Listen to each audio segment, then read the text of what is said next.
Welcome to the latest MS Hear from the Experts webinar. This series is helping people better understand multiple sclerosis, highlights MS-related resources, plus provides tools and tips to navigate their MS journey with more knowledge and confidence.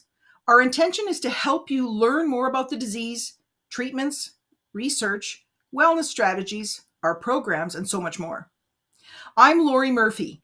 I am MS Canada staff. I am the education specialist, and I'm your moderator for today's broadcast.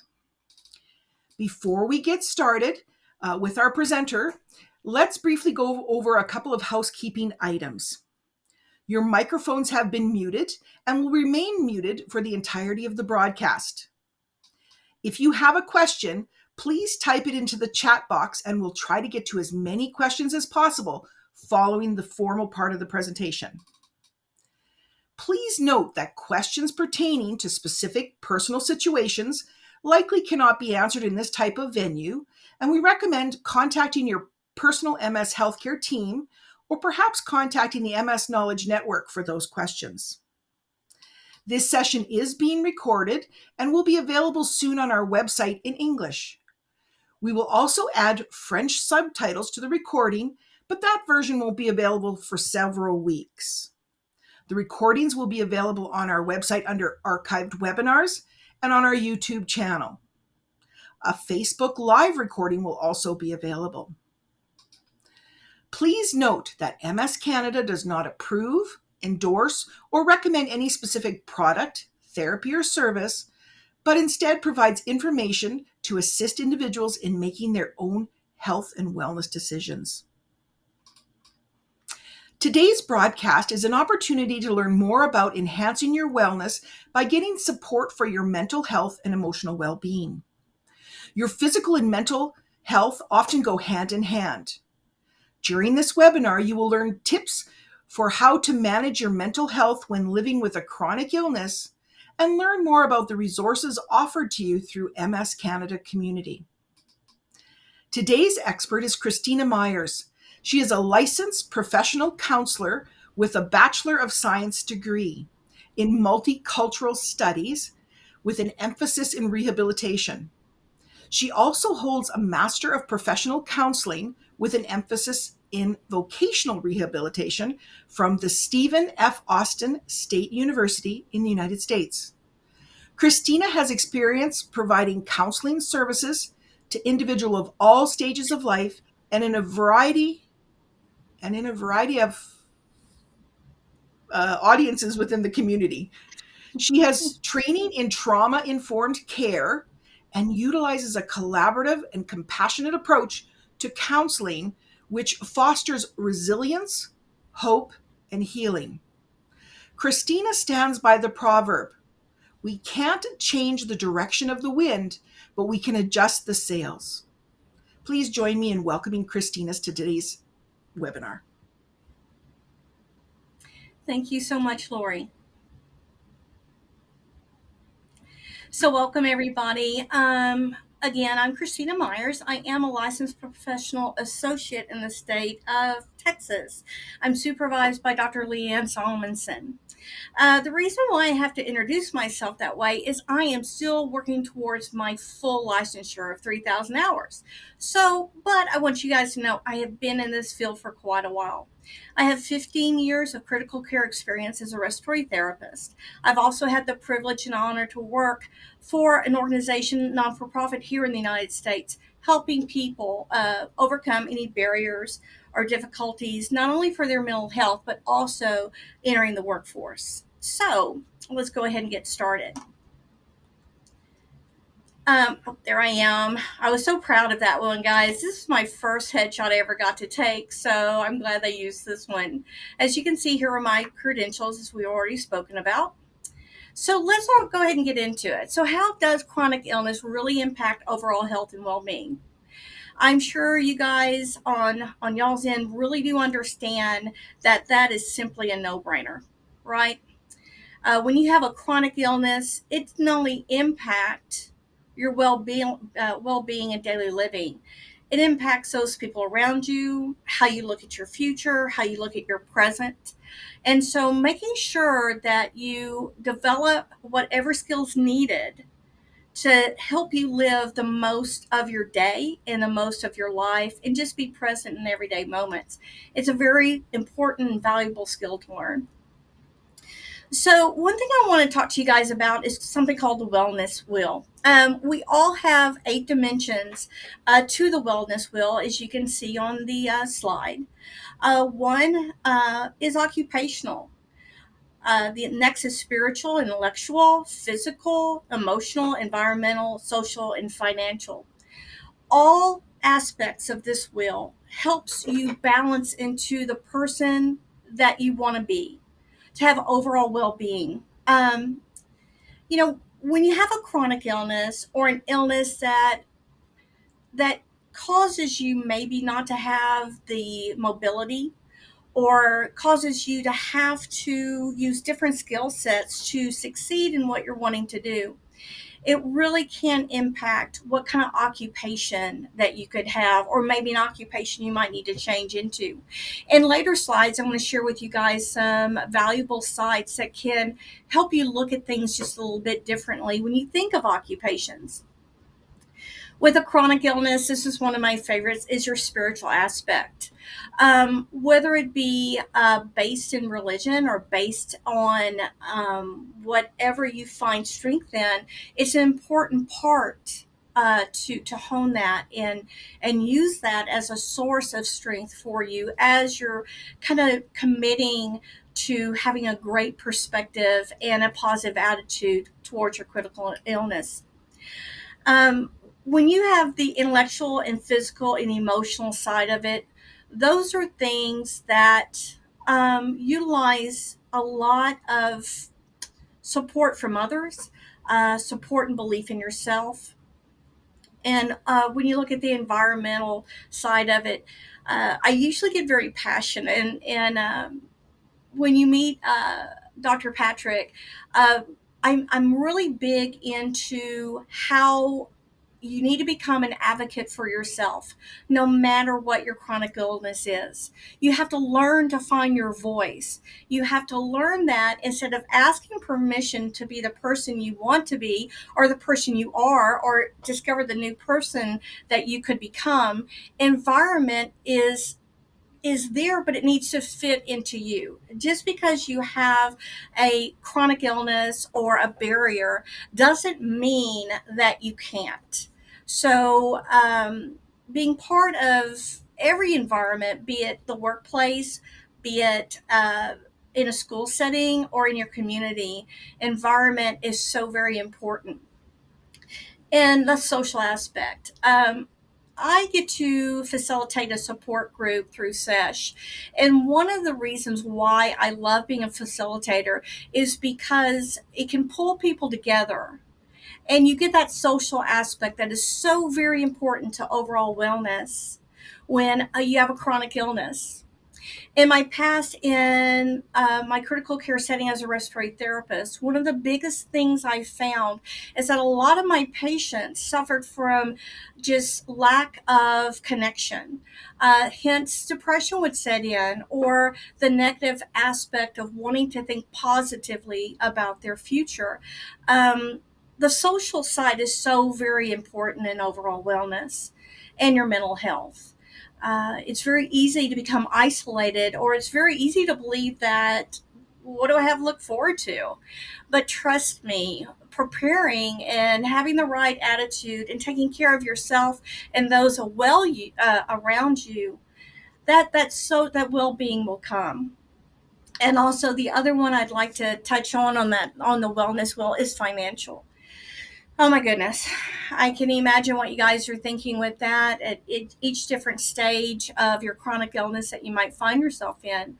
But I want you to know, again, through planning and through being proactive instead of reactive, the possibility of finding those ways to ease those financial burdens are out there.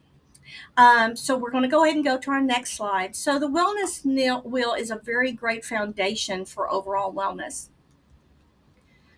So this kind of transcends very well into the stages of life with multiple sclerosis. Um, it depends on where you're finding yourself. As you see in the screen, the four stages of multiple sclerosis. You have the initial phase, the early, where you might have just somewhat of a barrier disability, then the moderate, and then of course advanced. So I'm going to switch gears a little bit and kind of really get into my groove of mental health and wellness. Guys, whatever stage you're finding yourself in your multiple sclerosis, the first thing I want you to consider is giving yourself a little self care and a little self love. Um, it's okay to be shocked. It is also okay not to know what to do next, to think that life as you know it has ended forever. I won't not tell you that it's ended. Why not reframe that and say it's changed?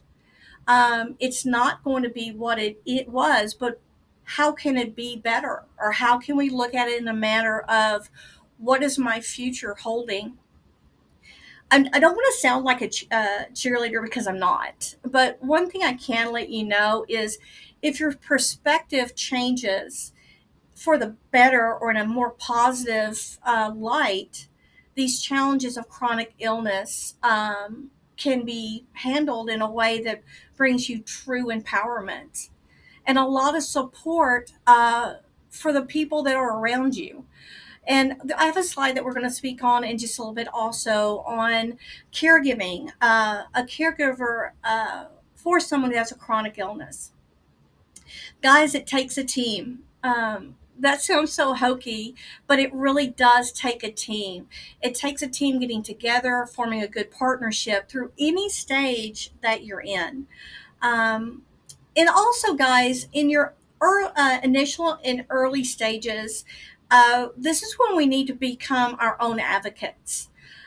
Uh, because if you don't speak, then sometimes your choices are not heard as well.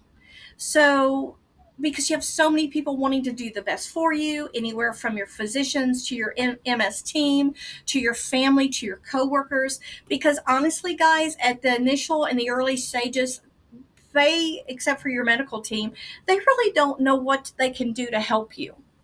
So this is where what can I do for me? In my support group that I run for chronic illness, one of the things that I really encourage people to do is reach out, like you guys already have with MS Canada.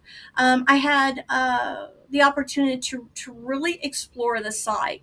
And as a professional and someone who has worked in vocational rehabilitation and as a counselor, I was very, very impressed with the sites. There are so many things on your MS site that I strongly encourage you to look at. So, in these first early stages, I guess I'm wanting to encourage you guys to get your feet on the ground as best you can. So, one way of doing that and how do you become an advocate is you become educated. You read everything, you look at things, you kind of become your own expert in your disease process. A lots of times when I worked with COPDers while in the ICU setting, one thing I would encourage them to do is to ask that physician if they do not understand, right?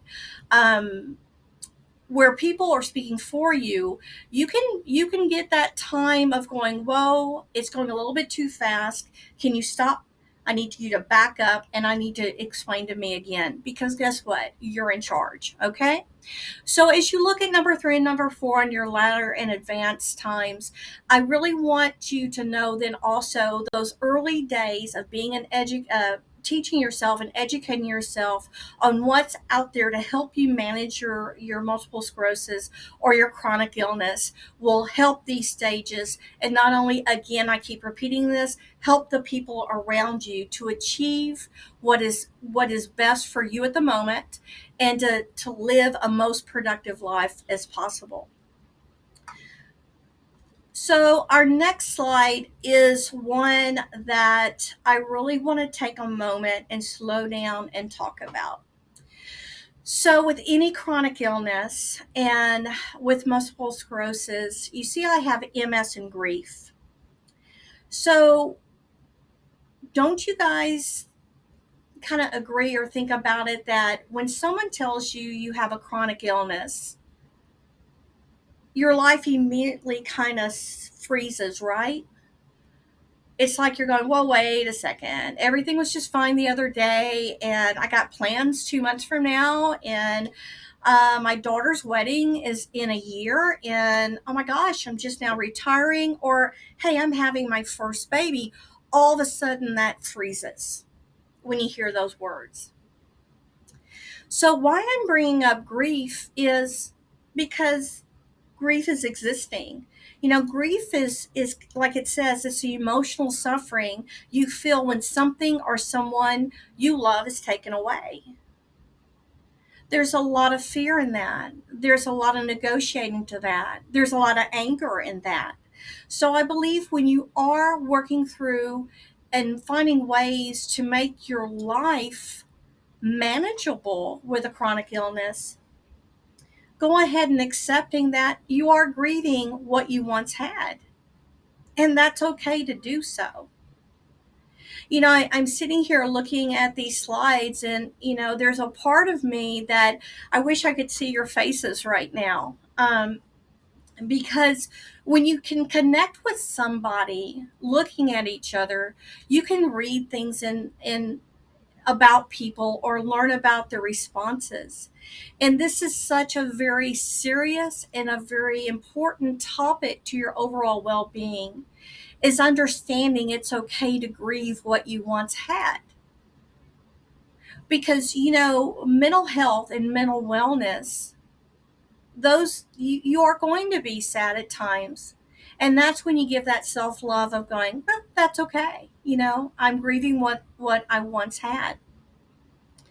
Um, Also, with grief, especially in the first, well, all stages of MS, but especially in the first two, is, how do I handle these unexpected emotions that I have, right? How do I go from shock and go into anger so quickly, and then just this overall sense of emptiness? So at this point, I do want to bring up something called the cognitive triangle. So why I'm bringing this up while we're talking about grief is because how the cognitive triangle works is how you think about something, what your thoughts are, really do affect how you feel and how you act. So I want to let that resonate for just a few minutes. So you have this news, you have a chronic illness. And let's remember one thing about grief. Grief has no time frame, right? Some people go through the grief process and get to acceptance very quickly. Some people live with grief their entire lives. Some people learn to manage it in ways that grief is still existing. But one thing is unified with that is how you think. What are your thoughts, right? What are your thoughts about what you once had? What are your thoughts on how you're living your present?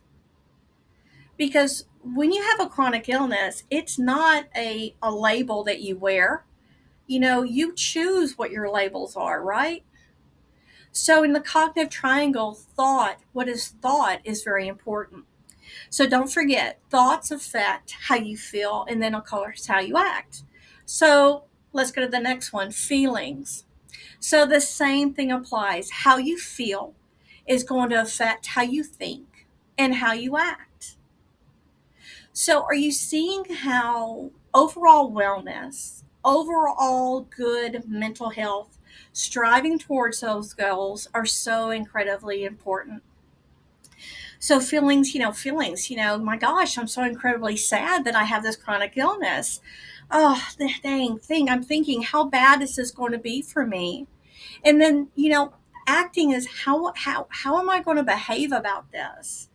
How am I going to pull forth my inner strength and, oh, I love this word, resilience, right? So the next can't talk. Excuse me. So the next aspect of your cognitive triangle is your behavior, right? So your behavior is affected how we think and how we feel.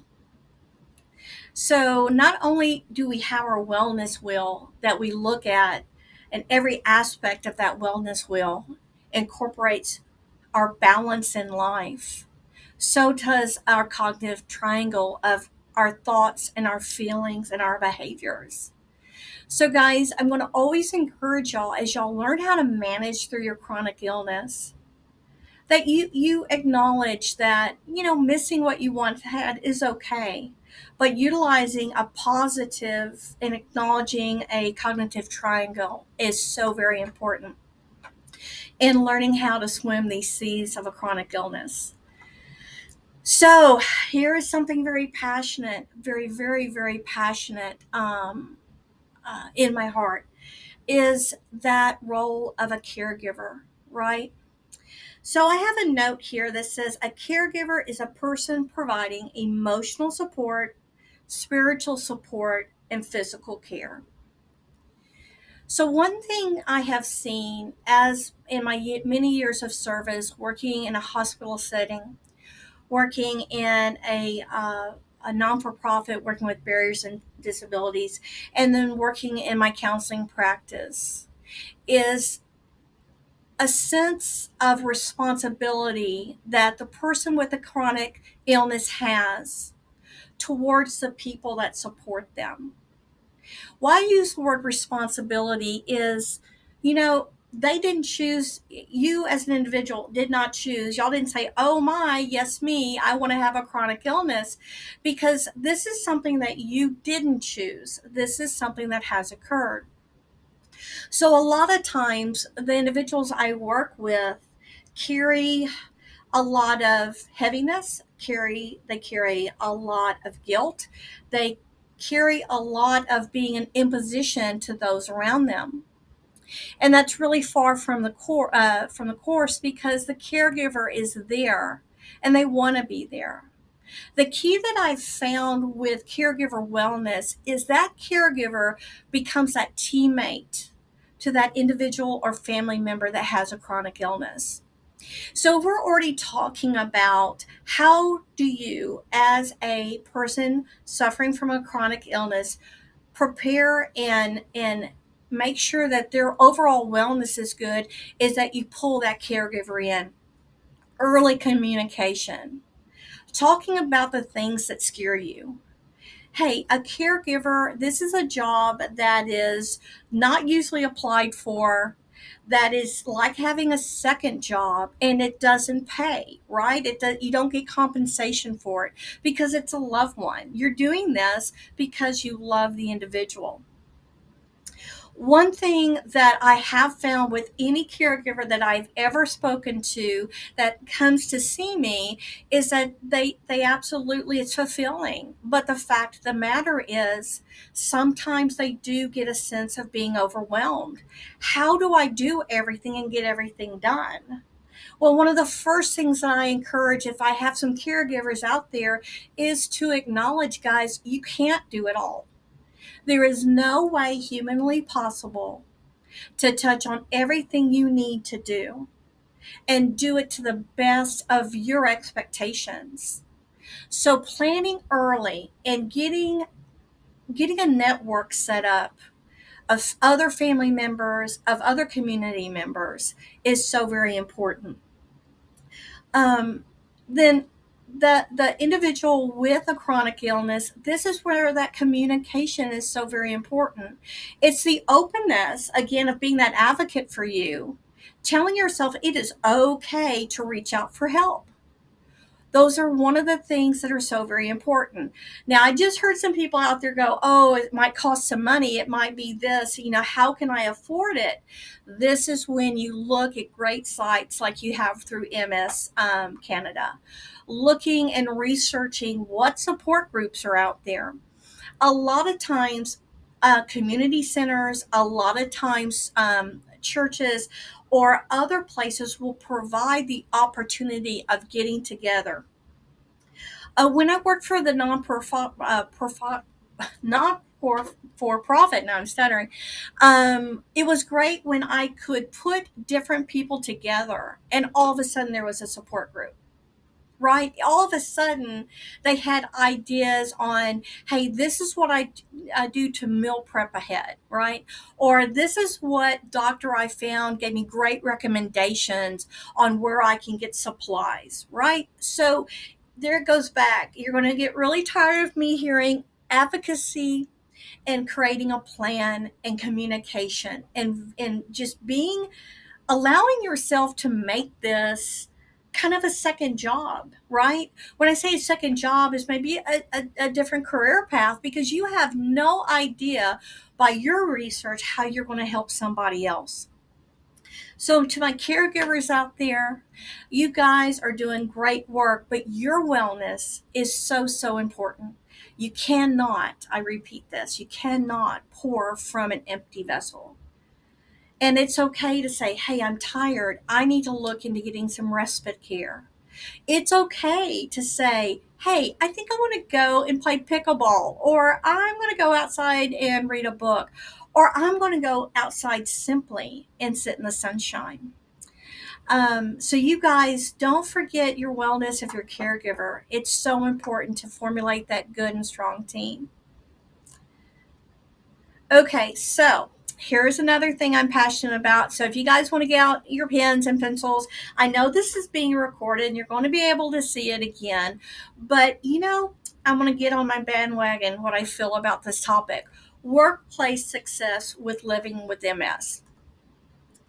So, guys, these are great resources that I really want y'all to go have some fun with. I want you guys to go explore and look at it. It doesn't cost any money, it's absolutely free on both of these things. So, the first one is JAN, capital JAN, Job Accommodation Network. This is a leading source for individuals with chronic illnesses, individuals with barriers, especially wanting to go see what's out there for going back to work. Why I absolutely adore this site. When y'all go into it, you're going to see it. It's easily laid out, but it's particular sections for employers, it's particular sections for individuals, it's particular sections in there for people in the healthcare field, people who like counselors as myself. But once you dive into that, it is so much information concerning the rights of the individual. How do you go back to work? How can you help that employer realize that an accommodation doesn't cost a lot of money, or give them ideas to provide accommodations? Also, guys, let's say if your mobility is you're starting to lose mobility and maybe you need to find some way to type better on your keyboard. You can find it all there. Um, I got to play with Jan. When I say you see me, you're using the word play because it is so many fun things on there that you start having aha moments. You start going, this is doable. Or, hey, Jan has referred me to look at X, Y, and Z. That's why I say that on that site, it has never failed me. A lot of times, when I keep saying that word again, advocate, you have to be an advocate for yourself. You can be an advocate learning from Jan, going to your caregivers, to your MS support group, and going, hey, I discovered this. So, Jan is one of those things that is an early form of empowerment. Whew, there's a good word right there. Guys, with a chronic illness, empowerment sometimes is forgotten. And Jan is one of those sites that kindles and encourages that flame of being empowered, right? Lots of times when you find yourself in a chronic illness, people don't mean to, or your mindset causes you to feel like you're not empowered. That, I used to love to do this for a living, or I used to love to read books, but now my sight isn't as good as it is. Jan just is there to show you you can, and it's absolutely free. Just about every client or customer I work with, I encourage them to go to this site, and then I ask them to come back and talk to me about what they discovered. And when I send it to them, lots of times they're like, "Oh, okay, yeah, yeah, I'll look at it. I'll look at it." But so, and then when they come back to me, they are encouraged. So that's what I love about Jan. ONET is the next one. It's the Occupational Information Network. This is also a great site for all people, not just people with chronic illness, barriers to employment, but really, I'm not kidding you guys. I look at ONET every once in a while because as we change, as we age, or as new things come into our lives, our interests change, right? So ONET is one of those things that help you discover some new interests for employment, right? So it's there for you. It's a very, very easy, free site to go to. When you go to that site, the very first thing you want to, when you go up to the main page, look to the far right, and it's going to say something like, "This is what I want to do," or "What my interests might be now," and take a very simple little, quick questionnaire, and it's going to provide to you some great information. What ONET also does for you is when you put a job in there that you might like, or interested in a field, when you put that information in, it will provide to you every information, every technical need, every certification, everything about that job will be told to you.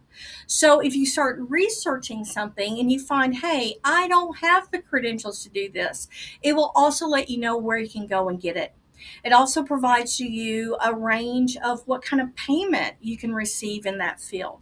So again, ONET is a great place to look when you're looking at changing jobs or wanting to go back into the career field, and it's universal to anyone.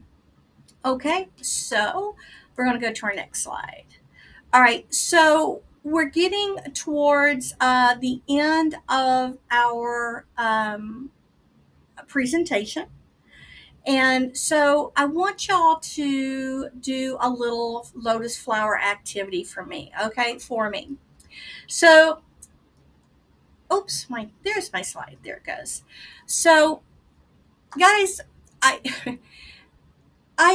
I hope I get welcomed back to and speak to you guys. But one thing you got to remember is being quite honest and transparent with people, right? So, guys, I'm going to be very honest. This is my very first webinar, right? And so it is an honor to be here with you guys. But let's look at this lotus flower. This is why I actually picked this, because when you have a chronic illness, or you have something that you're going through that's new to you, that you're going to have to rise above from, that you're going to have to find that inner strength, that courage to keep going, that determination, and really tap into your resilience. I use the lotus flower when I talk to my customers and my clients all the time, because I want to read this to you. If mud doesn't exist, mud, guys, mud, neither would the lotus flower. Likewise, if bad situations didn't exist, strong people wouldn't exist. So, no mud, no lotus. Your struggles are enhancing your natural inner strength. I want that to resonate with you for just a second. Your struggles are enhancing your natural inner strength. So here's how we can try to look at that cognitive triangle of thoughts, feelings, and behaviors, right? I don't know how many guys have seen a lotus flower, but they're a beautiful flower. But they have to have mud and icky water, and at night they fold back up and they actually go back down into the water, into the mud. And the next day, when the next day comes, they pop back out and they open up and they're fragrant and they're beautiful.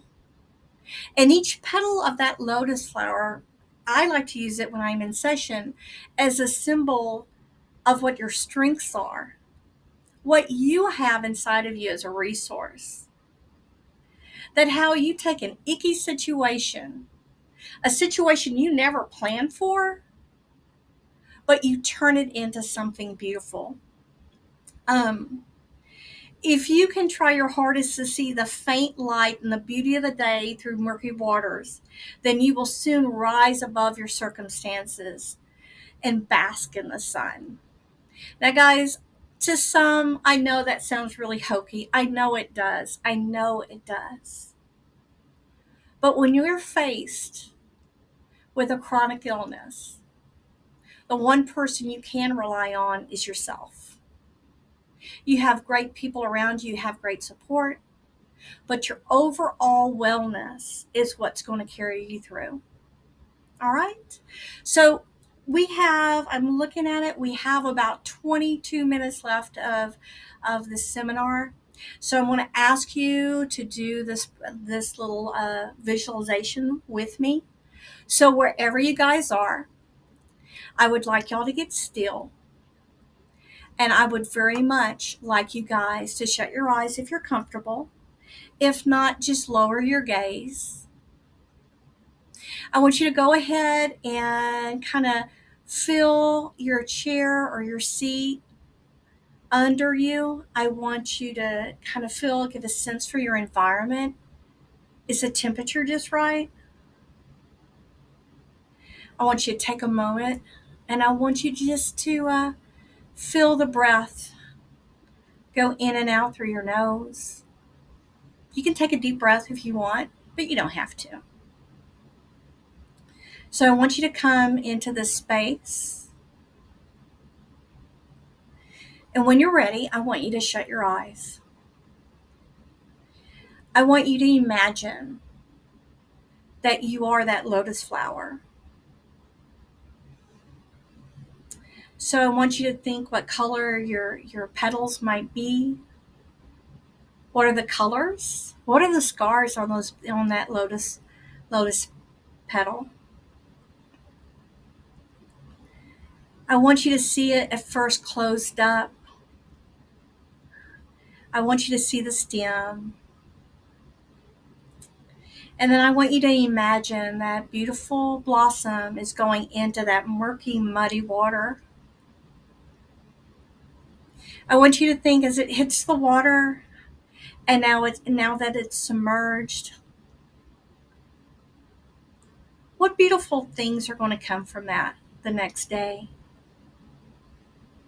Now remember, your lotus flower is all yours. It is all yours. It's your colors, it's your trials, it's your chronic illness, right? But that's what makes you up. So you choose its beauty. So now I want you to imagine that lotus flower coming in and coming up out of the muddy water. You're stronger for it. And as the sun hits it, that lotus is blossoming. And each petal that opens is a different part of your chronic illness, different part of your MS. So as it's opening, you're starting to see that beautiful color shine in the sunshine, sparkling, in fact. Look how sturdy that lotus flower is. It's hard to break a lotus flower. They're very, very strong, in fact. So it's in full blossom now. I want you to see it. I want you to look at it. I want you to notice the petals that might not be perfect. I want you to notice the petals that are the perfect color. I want the lotus flower in a way to become a symbol of strength for you. To know that every night it's going to rest, it's going to recharge, it's going to come back to see another day even more beautiful and stronger. And then again, I want to end with this and this activity this way. As in, you're soon going to rise above and you're going to see that the circumstances are only going to make you stronger. Okay, guys, when you're ready, just come back to me in my voice. Thank y'all for this activity, and I hope you can use it in the future. So that's the end of my presentation. Thank y'all for working with me through my very first webinar. It has been a pleasure and it's absolutely been an honor. And I hope that I've answered or gave you guys some ideas. And thank you guys for letting me be there for you guys. Okay, so are we now open for questions? Presentation. I'd like to take this opportunity to tell people that MS Canada has partnered with SESH, and through therapist led, community driven mental health platform, it offers over 200 monthly virtual support group sessions that individuals can sign up for and participate for free. There's a variety of topics that could be covered during the support group sessions, and that includes anxiety, depression, and grief.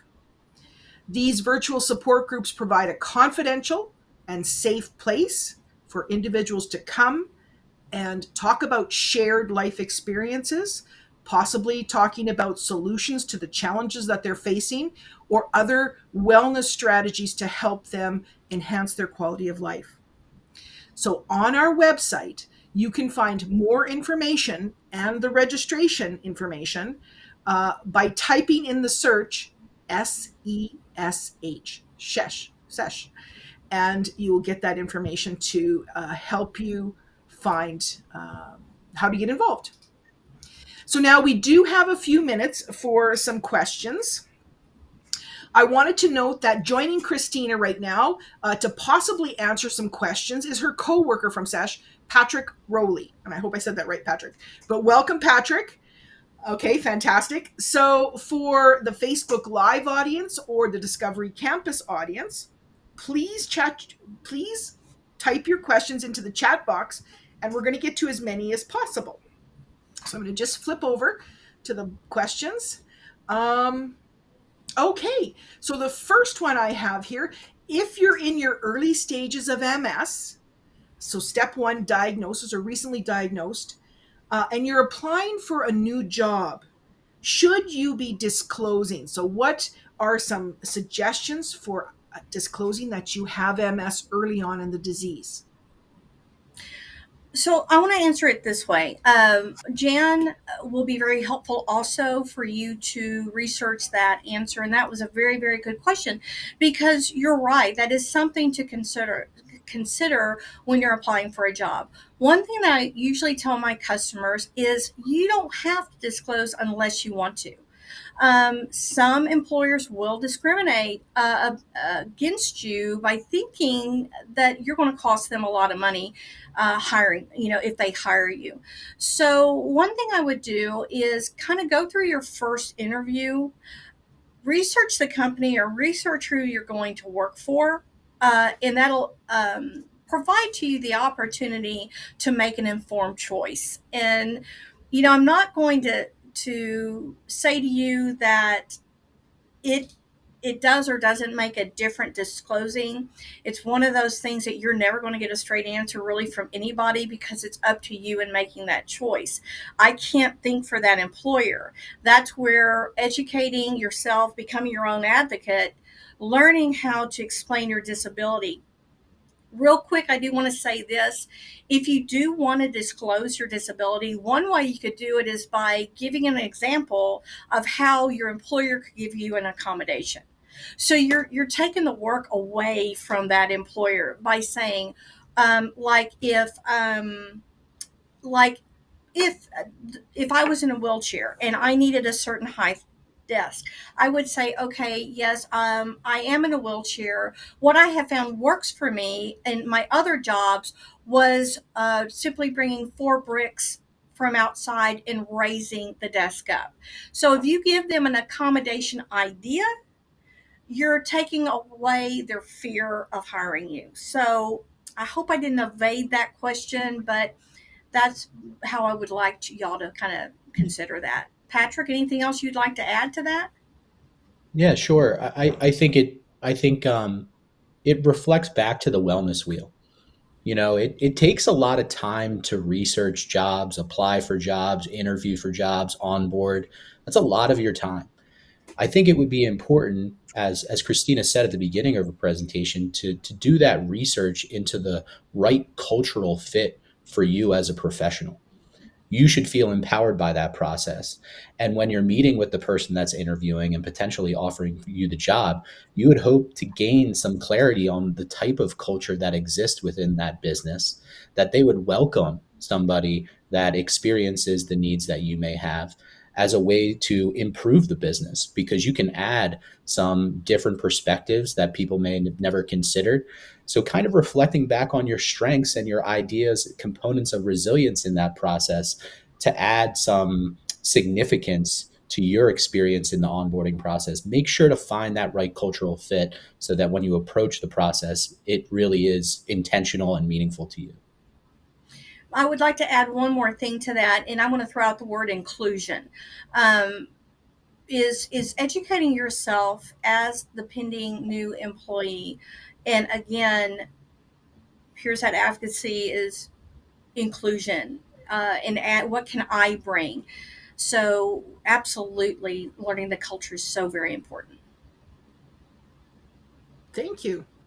Okay, this is very basic. What does SESH stand for? It's Is it it, an acronym? it's really yeah, I can jump in there. It's just a brief way to say the word session. So it's just a play on that word. Um, we offer a variety of different virtual group support sessions on our platform, and they vary in length from 30 minutes to 45 minutes, to the majority of them being 60 minutes. But when you reflect back to that wellness wheel, once again, that Christina mentioned, there are sessions that relate to chronic illness, but there's a lot of other experiences that you may have as an individual who experiences MS that could fit other sessions that we offer on our platform. So, as you do some research on the type of virtual group support sessions we offer, make sure to keep an open mind to see what kind of sessions could work for you. So, is there an ability for people that are coming to your platform to maybe make suggestions for topics for a new group Mm. if they don't find the group that best meets their needs when they first come and explore? Yeah, of course. That's my role. I'm the director of clinical operations and programming. So the sessions that you see on our website and on our app, they are created from what we kind of review and research as a part of the clinical operations team. But equally as important in the research that we do is the data that we gather from our facilitators and our very own members. It's extremely important to meet the needs of the people that are seeking out our services. So if you have ideas or there's a gap that you feel exists in our session programming, we're extremely open to the feedback that you're willing to offer so that we can create new avenues to support your mental health and well-being. That's Sorry about fantastic. that. Thank you. Now, another question is, so are there specific groups or sessions, as they're identifying here, that are just for caregivers? So we have had sessions specifically for parents in the past. We do have some sessions that I think ran in previous months. They haven't demonstrated to be the most successful on our platform, but once again, if it suits the needs of our members, then we want to offer those sessions.